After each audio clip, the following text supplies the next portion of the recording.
afternoon, welcome back to my channel, and this is going to be an update on the 52 game challenge. Games number 31 to 40. So game number 31, I played through 007, Everything or Nothing.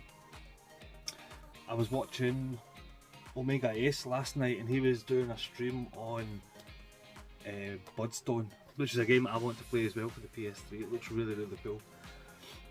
There's a lot of folk in the chat and everything, and they're all talking about who was the best Bond and everything, and a couple of the guys mentioned this game as well. And it's really cool. You fight off against Willem Dafoe, Diavolo is his name. He was like a understudy of Max Zorin, I think. My Bond knowledge isn't great. I've not really watched Bonds pre-GoldenEye, but it was Christopher Walken's character, and Willem Dafoe is his little kind of understudy. It's really good. I really enjoy the what do you call it? The vehicle sections. A lot of people don't really like that, but I really enjoyed them. There was a really cool one where you're racing. You have to do like a rally race to get into Diavolo's kind of villa, and it was really cool. What I didn't like was the motorbike chase though. You had a motorbike chasing Jaws down like a highway. That was just bloody tough and glitchy and shite, to be honest, but really cool. Did really enjoy it. The controls took a wee while to get used to, like playing a game of this kind of age. It kind of took a wee bit of time to get used to all the buttons and the controls and everything. So 31 was Bond, Everything or Nothing. Put it over here. 32 was Daxter on the PSP. I recently got a new PSP because I've had a couple of PSPs in the past, and they've always had something wrong with them. So I got a PSP recently and I absolutely love it. And I really wanted to play like a 3D kind of platformer, because I've played quite a lot of 2D games this year as well, like through Nintendo Switch and the eShop sales and everything. So I wanted to play a nice little 3D platform, and this one's really good. It's really fun kind of mini games, like when Daxter goes to sleep, you kind of go into little dream sequences and you play like kind of pop culture movies from the kind of time. So you get Matrix, Lord of the Rings, you get Braveheart as well, which is kind of cool. But yeah, I enjoyed this. I think it kind of takes part around about Jak 2. So I've only ever played Jak and Daxter, the Precursor's Legacy? Precursor's something, I can't remember. The first one, the first Jak and Daxter is the only one I've ever really played. And then the second one went kind of all GTA and like a city and everything. I wasn't really into that. But this free game it's not too bad. Game number 33 was on the Switch, and this was a recommendation from Eddie at Rollercore, and it was Freedom Planet. So I don't have it physically, obviously. I've just got the digital download. Really enjoyed this. It's got nice 16-bit graphics. It's heavily influenced by like Sonic the Hedgehog and things of that kind of time. Nice and fast. I know there's 3 different characters you can play as, but I only completed it as one, which was the wee dragon girl, Lilac. So, some of the levels are bloody big. Like some of the levels took me like 20 minutes plus to finish, but it's really good. And within the levels you've got like different what am I thinking? Different items and different kind of obstacles that only certain characters can use. So like there's little kind of jump pads and things that only the wee chameleon lizard thing can use. So each kind of level is different for each character kind of thing. Different paths and things like that. It's really good. Really did enjoy it. It was tough though. Like I don't really play a lot of these kind of games because they're just too hard for me. But that one was really good and challenging. Like it was really tough towards the end, especially the end boss. It was solid. Game number 34 was Half-Life 2. Absolutely classic game. It's just brilliant. It's really creepy as well. Like I don't think it goes for a kind of horror kind of theme, but the bit where you go through Ravenloft, I think it's Ravenloft. It's like a wee kind of town that's just off where Alex is kind of stationed. It's just really cool in there with you can use all the kind of physics, the gravity gun, and you can pull off the circular saws and things like that and just shoot the head crabbed scientist kind of guys. It's brilliant. It's really cool. It's got a massive open world as well, but obviously it's a linear game that you kind of go one kind of way, like, but it's just so vast and open as well. There's not much you can say about Half-Life 2. It's absolutely brilliant. It's a staple. It's a classic game. And the shooting, everything, the music's fantastic in it as well.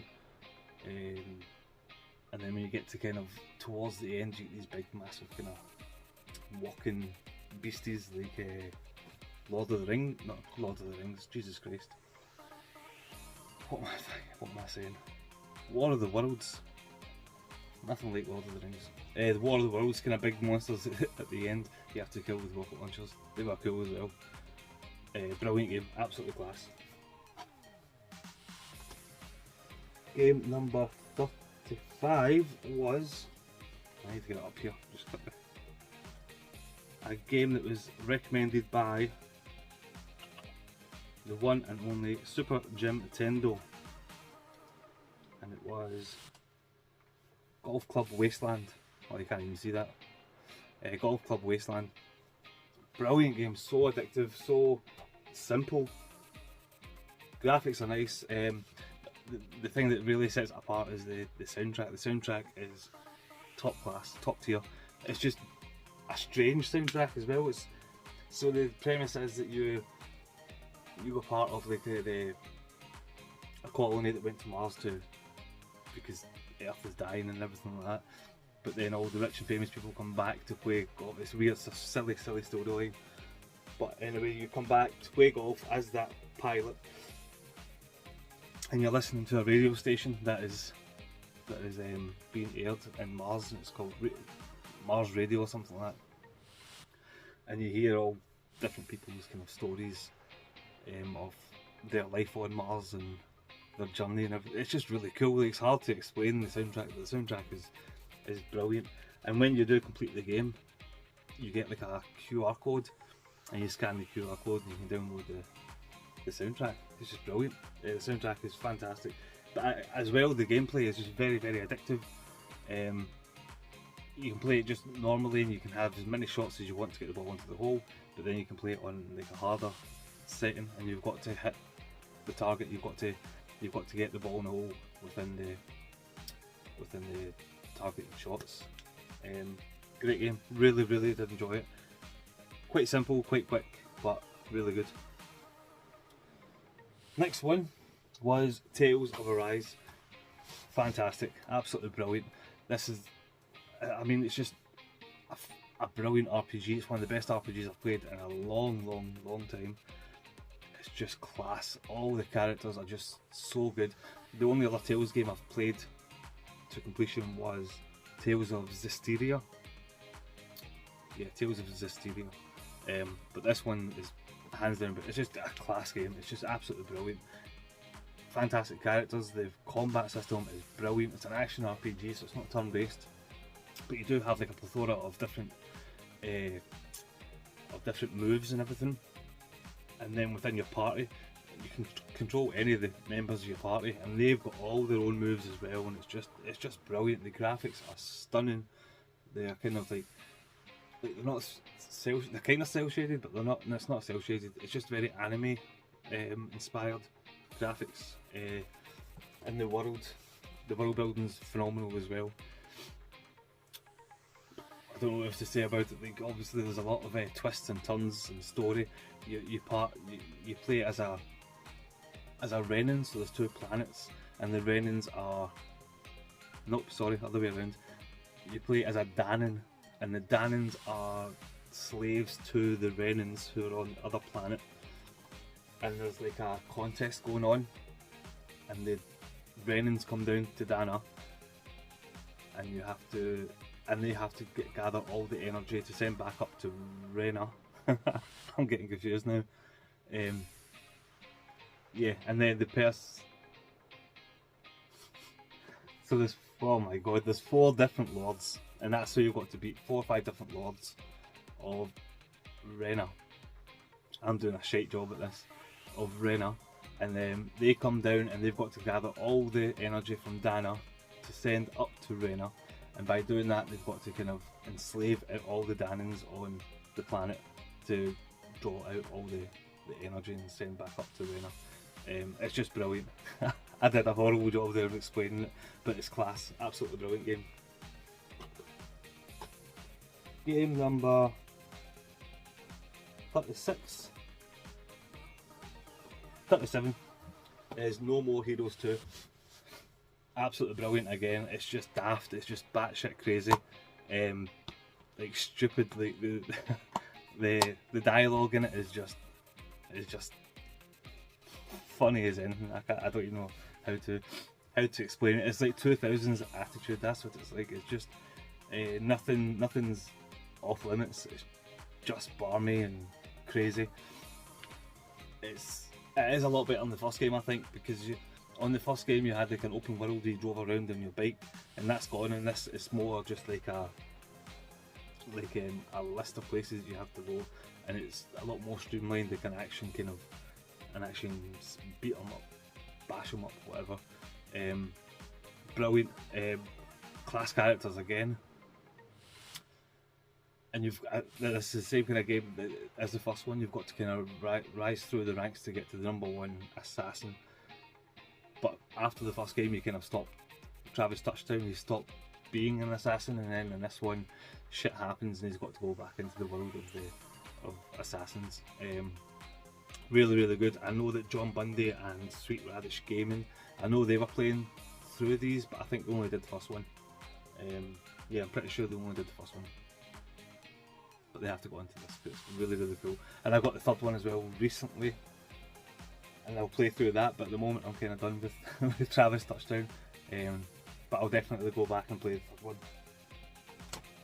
Maybe not this year, but... Game number 38 is Star Wars Jedi Survivor. Absolutely love this game. Pete Fetter, he finished this game as well this year. He just released his update video for the 52 game challenge. He gave it a 7.5, which is a fair score, I guess, but I just really love this game. A lot of people had issues with performance and things like that. I didn't have any issues that I remember. There is some kind of pop up here and there, things like that, but apart from that, nothing game breaking at all. It was just so cool. And the thing with like Star Wars in general, like I don't mind Star Wars. I'm not a big fan. I find it quite a daunting thing to say like that you are a fan of, because the lore is just huge. It's a very daunting thing to become like a fan of Star Wars if you haven't been like in the past. But this is brilliant, and so was the first one. This is better than the first one, a lot better than the first one. But I like it because it's a new kind of Star Wars story. And when you play the first game, then you play this one, you feel that you're part of this kind of story, and you're part of this journey of Cal Kestis. Characters are brilliant. Oh, so good. Oh, brilliant.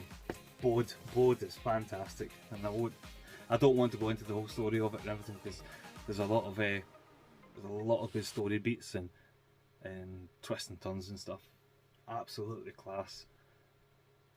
What I did like about it as well is on the planet, I can't remember the name of the planet, but it's Pyloon's Saloon, so that's where your kind of base of operations is. And within that saloon, there's loads of different characters, and there's loads of different characters you find in the world, and they go back to Pyloon's Saloon and Rambler's Outreach or something, Rambler's Reach, and they just become that part of that little kind of ecosystem, and they've all got different side quests for you to do.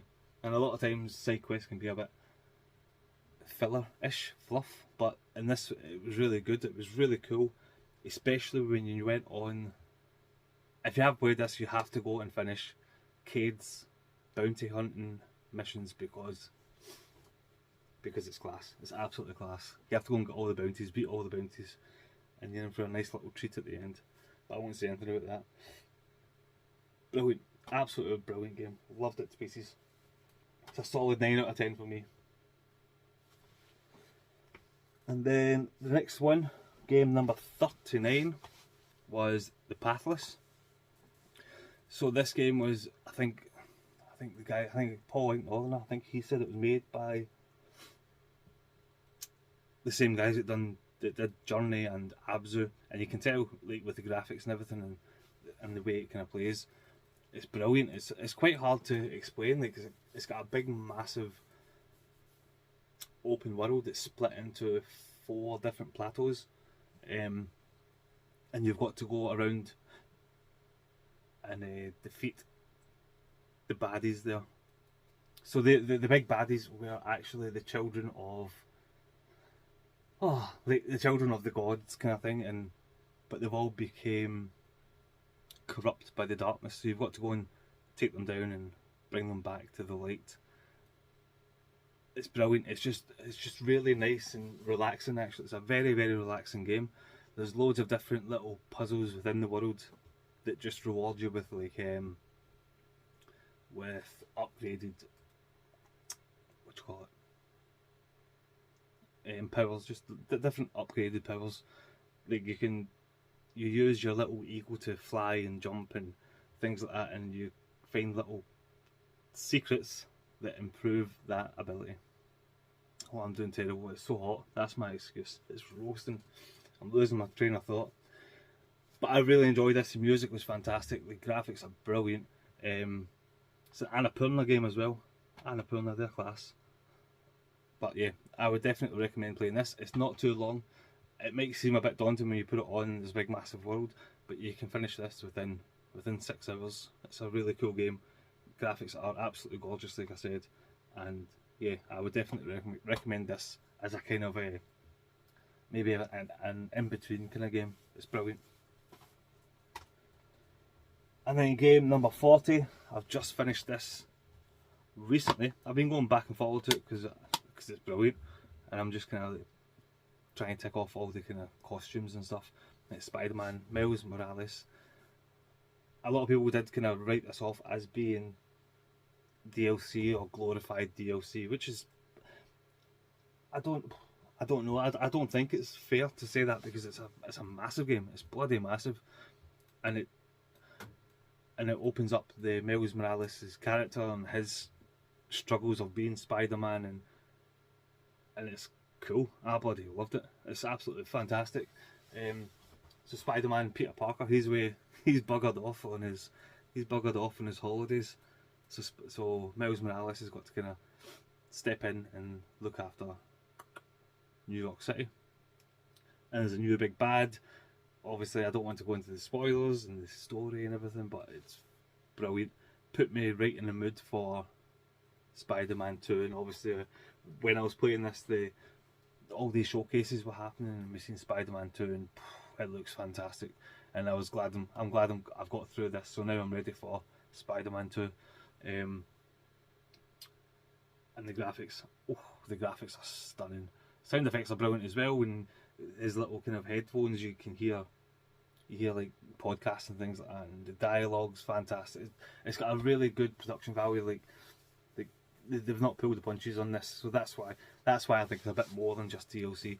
But yeah, the graphics are stunning, and the amount of time I spent in this game and Jedi Survivor, the amount of time I spent on these games in photo mode is stupid. I love a photo mode. I think it's brilliant. I like taking all these cool shots and just kind of like showcasing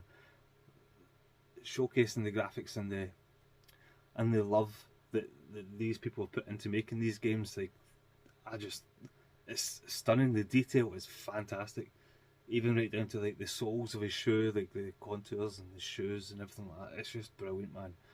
Loved it, absolutely loved it. So that's my games 31 to 40. At the moment, I'm waiting to play. I'm waiting to get Final Fantasy 16. I played the demo of that and it was phenomenal. If anyone's not played the demo of it, you have to give it a wee try. I know there's a few folk that want to wait until the game comes out, which is completely understandable. But I just couldn't wait. I just wanted to give it a go. And it's got the same kind of combat as Final Fantasy 15. I think it's a little bit more refined. But it's the story and it's the characters, it's the music, it's the world that you got to play just in a little kind of 2 hours space demo. Was brilliant, absolute. I can't wait to play it. And then obviously at the end of the demo, oh, the end of the demo, oh my god, can't wait. Final Fantasy 16, it's going to be so good. But the games I'm playing just now, I've got Space Marine 40k, Space Marine Warhammer 40k at the moment. I'm on chapter 15. I'm near the end of it, I think. I'm away to find the big bads, so I don't know how long it's going to take to do that. That's a good game. And then I'm still playing Project Cross Zone on the DS, 3DS, 2DS. That game is bloody long, man. Jesus. I think I'm only halfway through it. But yeah, that's it. The only 2 games I'm playing, Space Marine and Project Cross Zone. I'll maybe try and fit a wee game in before Final Fantasy takes over. But anyway, thank you all very much for watching and take care. Cheers.